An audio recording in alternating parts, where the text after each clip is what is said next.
Hey guys, welcome back. I'm Oren Klaff, and this is the Oren Klaff Project. A lot of the time we dig into those of you who are in the game of business and you have to now touch the game of money.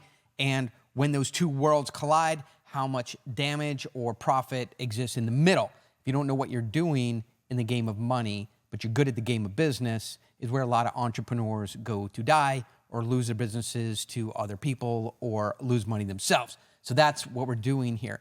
It's really interesting. It's all relative, right? In some ways, the game of money. Right now, I'm doing a big deal. So let's just say there's $200 million involved. And so all my conversations are around this like $200 million bogey. And this week, we have a $600,000 payment due, which I've been ignoring. Small number, doesn't really, no lights are flashing on my dashboard when a $600,000 payment is due. Now listen, a lot of people get confused. Just because I talk about $200 million, $80 million, $40 million, $600,000, does not mean that's just sitting in my checking account. And I'm like, hey, what should I do today? Get a Richard Mille watch, send $600,000 in the deal. This is deal money. That is different from Oren Klaff money. If you go out to lunch with me, I'm going to try and get you to pay for it. Not really. I buy lunch all the time. But I care about $6. I care about $60. I care about $600. So when I'm whimsical about $600,000 or $6 million, people get confused and they think I am the world's biggest Elon Musk baller. But it's not just me. You should not be confused when people say I sold my company for $40 million. Nate, who's off camera here, you can't see, he's going to ask questions, and you'll hear. Say hi, Nate, so people are familiar with your voice. What's up, everyone? Man, you have a mellifluous. Say that again. Hello. See, you put the focus, that's a different status conversation. You put the focus on someone, right, and now they're under high pressure. Before it's, hey, everybody, what's up? I'm like, okay, everybody focus on Nate. Hello. There you go. Good. Put the focus on someone, they get nervous and say less. All right, so where was I? We meet people all the time, literally every day, twice a day. I sold my company. I sold my company for $40 million. That does not mean they have $40 million. It doesn't mean they have $20 million because they had a partner. It doesn't mean they have $5 million. They can have negative, you can sell your company for $40 million and have negative $2 million. Don't be fooled when people are throwing big numbers around, even if you can see those numbers in the press. We see numbers in the press all the time that I'm actually inside that deal, and I know those numbers didn't happen. It was announced, the deal didn't close, or when it did close, there was structure on it that even though the number was 40 million, the actual structure, by the time that deal is fully liquidated, a fully liquidated cap table might be over 2 years, the remains or the remnant or the distribution to the guy who's on Instagram or big balling might be zero.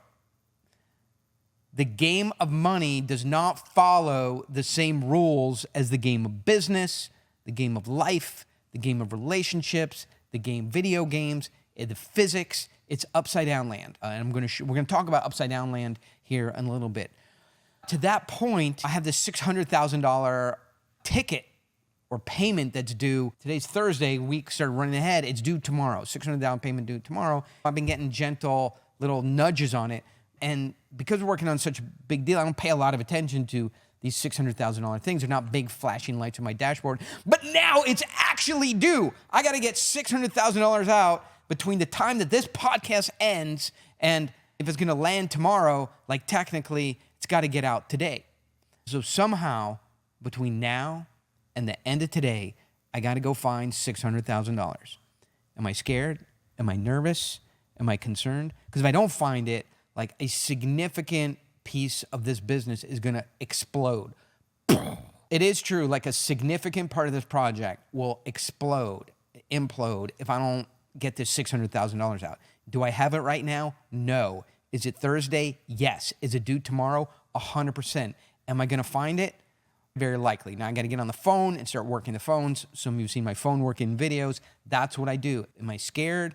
No. This is the climbers on Mount Kilimanjaro, right? For me, the $200 million is like base camp 8 to base camp 12, right? In negative 40 degrees, you have no food left, you have no body fat left, you're super tired. This is like finding $600,000 by the end of today is like base camp 1 to base camp 2. Like, you got to do it.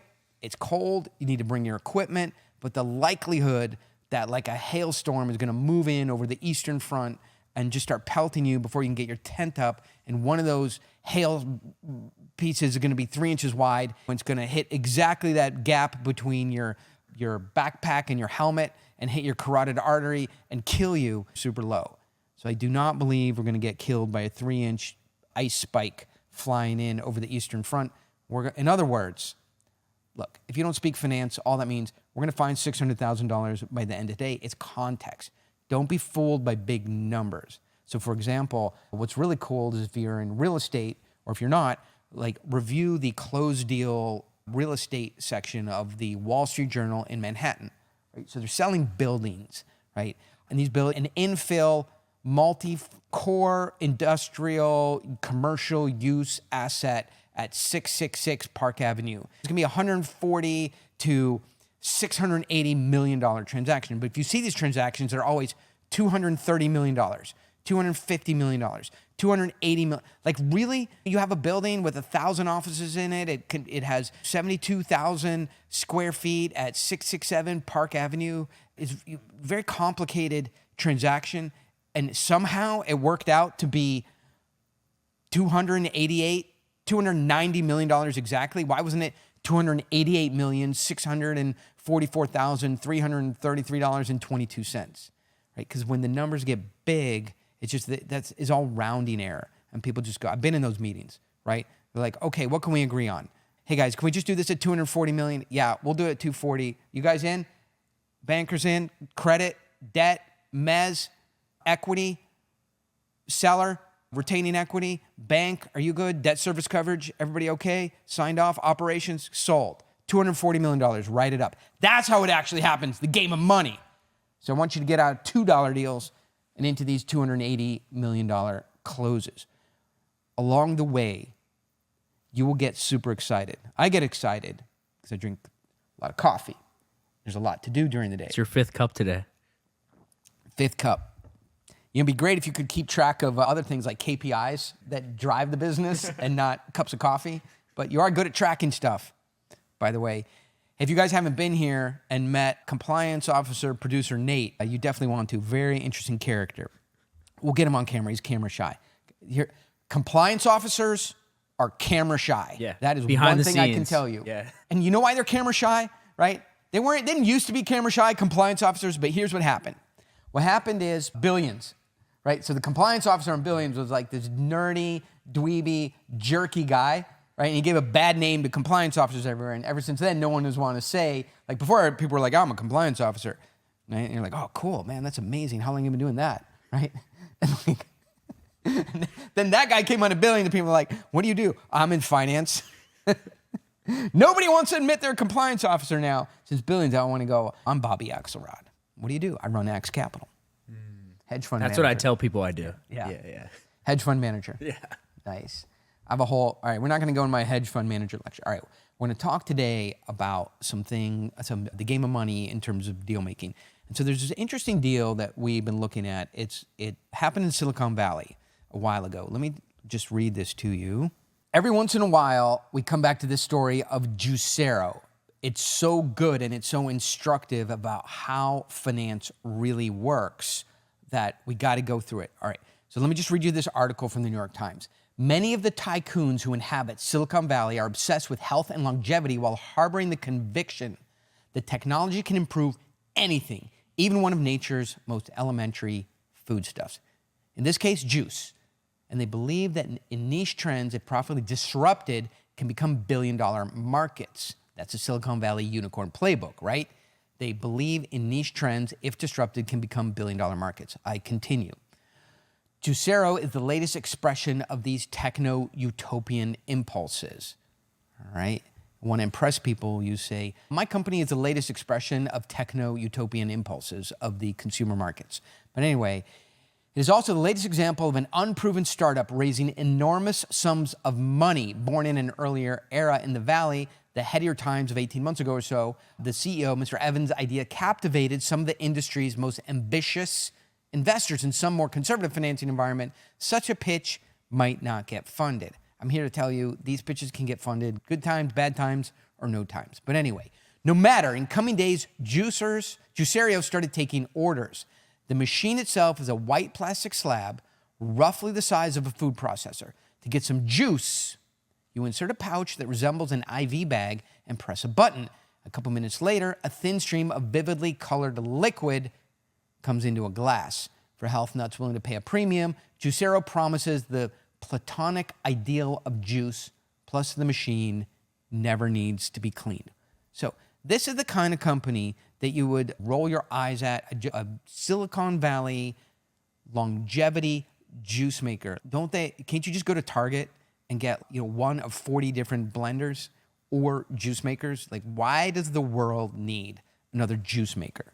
And I talk about this a lot at the conferences. If you watch Star Trek, The Wrath of Khan, I think, or one of those with Khan in it. So what they do is the Enterprise gets hijacked by Khan, who believes that he has discovered on the other side of a cosmic cloud God, the true existence of God. So he hijacks the Enterprise, and he's flying through space at mega speed, and they go through the cloud, right, where God is supposed to be, and boom, it's shaky, and sparks are flying, and Kirk is flying all over the place, and they get through the other side of the cloud, and sure as fuck, there is God. They discovered him. So they start having this discourse with God, and then pretty soon they get in an argument with God, and then God says, I'm taking your starship. I'm taking the Enterprise, right? I'm going to fly off. And everyone's like, God's taking our starship, but it's God, and he must have a purpose for it. And everybody's captivated by it. And then Kirk, the constant skeptic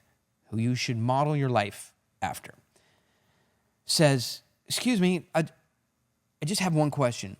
Why does God need a starship? Great question. And then everything turns out, they're like, wait, God doesn't need a starship? And so why does the universe need another juicer called Juicero? In fact, it turns out it doesn't, all right? So let's find the rest of the story. So this company raised a ton of money. Producer, Yuki, researcher, got the funding timeline. So in January 2013, the company was founded. In October, the first funding was $4.1 million. A lot for a juice company. Then 6 months later, the company got $16 million in a Series A, and then 2 years later, raised $70 million. So this fucking company, raised $90 million, and then they did $28 million in a Series C. So that punched it up to what, $120 million bucks? $120 million bucks raised by this juice company. But after Juicero, the product hit the market, some investors were surprised to discover a much cheaper alternative. You can just squeeze the Juicero packets with your bare hands. You don't have to put it in the machine. Two backers said the final device was bulkier than what was originally pitched, and they were puzzled to find that customers could achieve the same results without the device. So one thing I know, if you buy a blender, right, and then I come in your house and I borrow your blender without telling you, you can no longer blend. There's no way to blend without a blender. It's in the name, right? Like, you might be able to chop, right, and get things really small, but you cannot blend without a blender. So that's concerning that you can't Juicero, you can still Juicero without the Juicero. Right. And just as quickly. And just as, I think it's quicker. Yeah. Right? That's a punchline here. Bloomberg performed its own press test, pitting a Juicero machine against a reporter's grip. The experiment found that squeezing the Juicero bag, the packet, yields nearly the same amount of juice just as quickly, and in some cases faster, than actually using the Juicero's device. Thank you, Silicon Valley, for this $120 million experiment. Juicero declined to comment. A person close to the company said, blah, blah, blah. It is aware the packets can be squeezed by hand, but that most people would prefer to use a machine because the process is more consistent and less messy. So what you have here is a situation where a company built a non-device using $120 million of Silicon Valley money.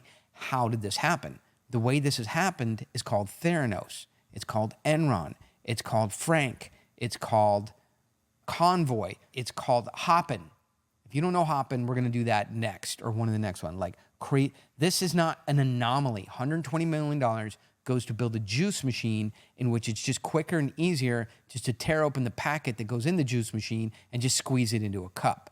So for those of you who are out there raising capital or dreaming of raising capital, this is a little bit frustrating because you're like, damn it, why does Juicero, which is clearly not like this would never have passed compliance over at Oren Klaff's house. You know how? Because my son, who's 10, would have been like, Dad, no, this is dumb. Please do not put money in this. 10 years old, for sure. He's smart. So how does, I don't know, maybe you heard of this one, maybe you didn't.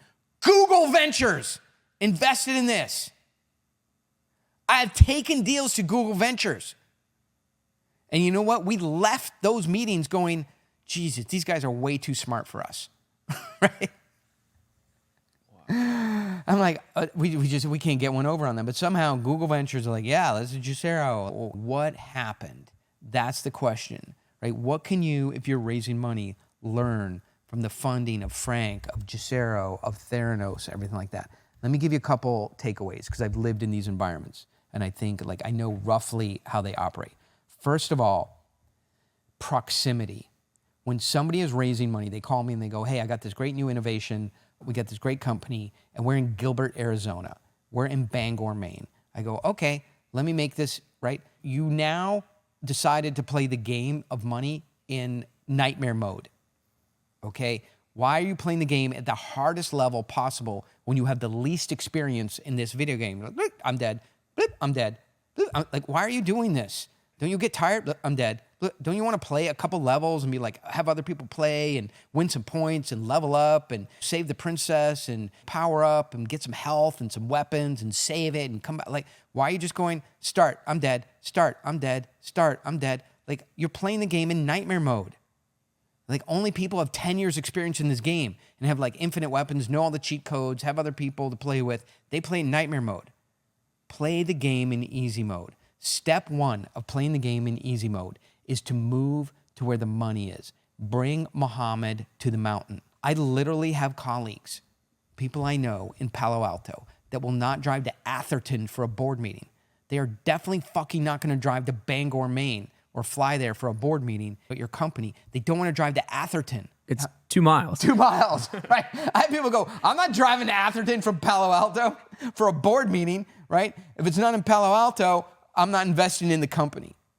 And then you are in Salt Lake City or Devil's Lake, North Dakota, and you're going, I want these guys to come to invest in me and attend board meetings. Preposterous. Play the game in easy mode. Proximity. So what people do who are successful at this, they move to, see if you can guess it, Palo Alto, right? Proximity. And then they just start networking. The second thing, playing the game in easy mode, is make sure you have sustainability.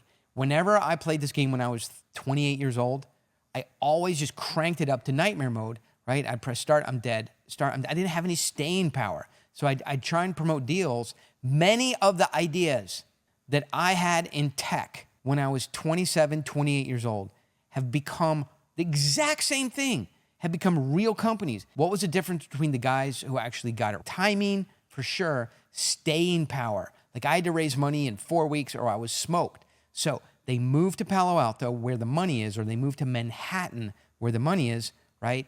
And then they find some form of staying power. I don't care if it's a job at Starbucks, working as a bartender, whatever, but I was always so self-important. I would just run this super high stakes game and set the dial, countdown dial to 30 days, and I'm like, boom, I'm dead next game. So have some staying power, and then they just take meetings. And the third thing is they have what I would call theory of mind. I wrote about that in Pitch Anything, but they understand how other people view and their themselves and their pitch, and they refine it. And then they just run that do loop for a year or 2 years, right? That's how Nicola, exact same thing. This guy was charismatic, and he just pitched and pitched and pitched. It came from nowhere, right? These companies, and I'm dealing with one right now that's very similar. You may have even heard of them, right? The founders were a music producer and a restaurant manager, and they're running an AI company. That story is told over and over and over again. How does it work for these knuckleheads? Because you're not a knucklehead. You're super smart. you're hardworking, you've got a real company, and you go out to raise money, and it's mothballs, crickets. My early speaking career, I'd get up on stage and I'd drop a joke that I thought was super funny. I knew it was funny because I made it up in the shower, that morning. I was like, this is fucking funny. I'm laughing my ass off at this. Then I drop it in front of 5,000 people, and I just hear microphones creaking, a couple of chairs rustling. People moving furniture. Yeah, but chairs moving. You get ratings on these speeches. You drop your pitch, and it's like crickets. And why are these guys like raising money for Juicero? They go, listen, I'm not smart. I'm not hardworking. I'm not a good person. I don't have good values. I look in the mirror, I don't see integrity, right? I got a couple kids all over the place. I don't take care of them, right? I am a POS, right? But I'm going to play the game hard. I'm going to go hard in the paint. And you look in the mirror and you go, I'm a good person. I have a good product. I have integrity.